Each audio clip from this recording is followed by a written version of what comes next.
Okay, so when someone saves an image from your website, Pinterest is pulling whatever information is available to them.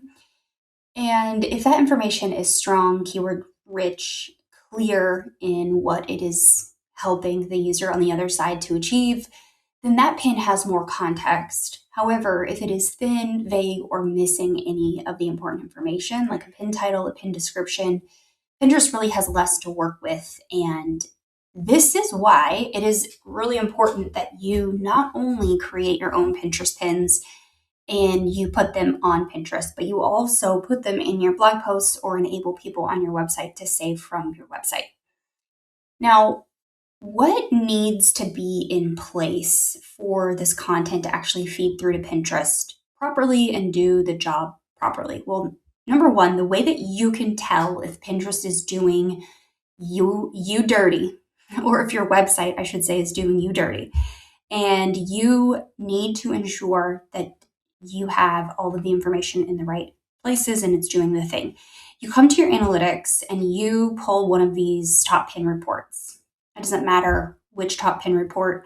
You just want to pull one of these reports and you want to scroll through your pins.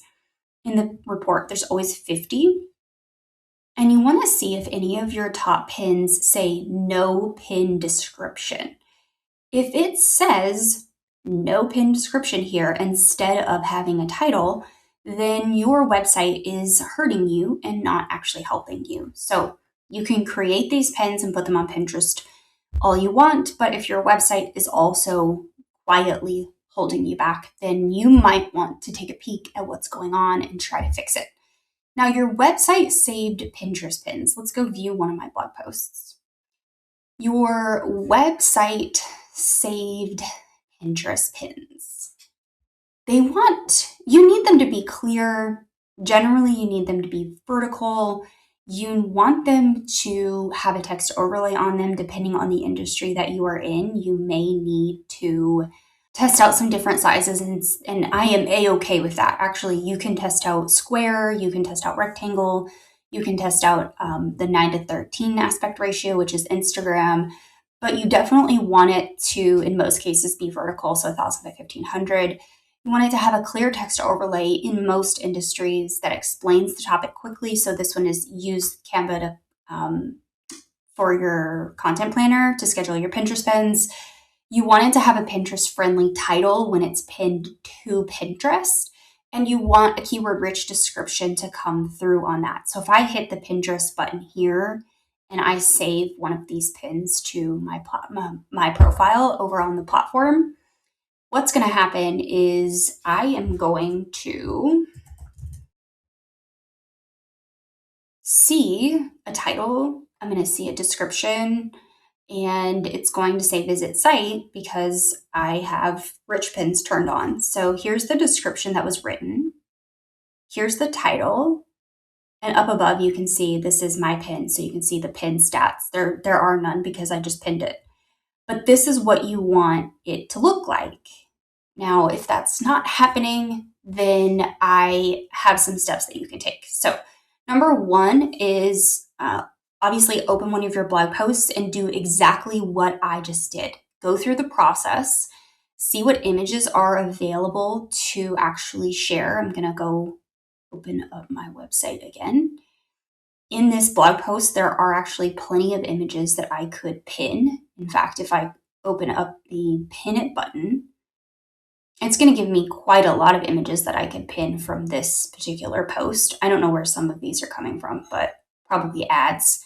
But these are all the images related to this blog post that I could pull in and share. You want to look at the title that it's pulling in. So is it pulling in a strategic pin title for you? You want to look at the description. Is it pulling in a strategic pin description for you? Is it keyword friendly? Is the overall description useful? So it's not just a list of keywords, but maybe it actually explains what people are looking at. And then does the image actually look good? So it's vertical here. Does it actually look good? Or sometimes what I notice on Pinterest pins, especially with videos, is they will look grainy. See how grainy that actually looks on the screen? And sometimes videos don't actually fit the full frame, especially Instagram size videos. They won't fit the full screen of Pinterest, and there will be a black bar around both sides. So, are those things happening? And then you want to repeat that process for your top 10 patterns, looking for any errors that you could fix on your website and in those specific pages, in those specific blogs. Now, if you are looking for a quick list of what to fix first, I have it for you. Top traffic pages, top Pinterest referrals. So you're going to find those top Pinterest referrals inside of your analytics overview screen. You're going to go to the menu in the top left-hand corner, go to analytics overview.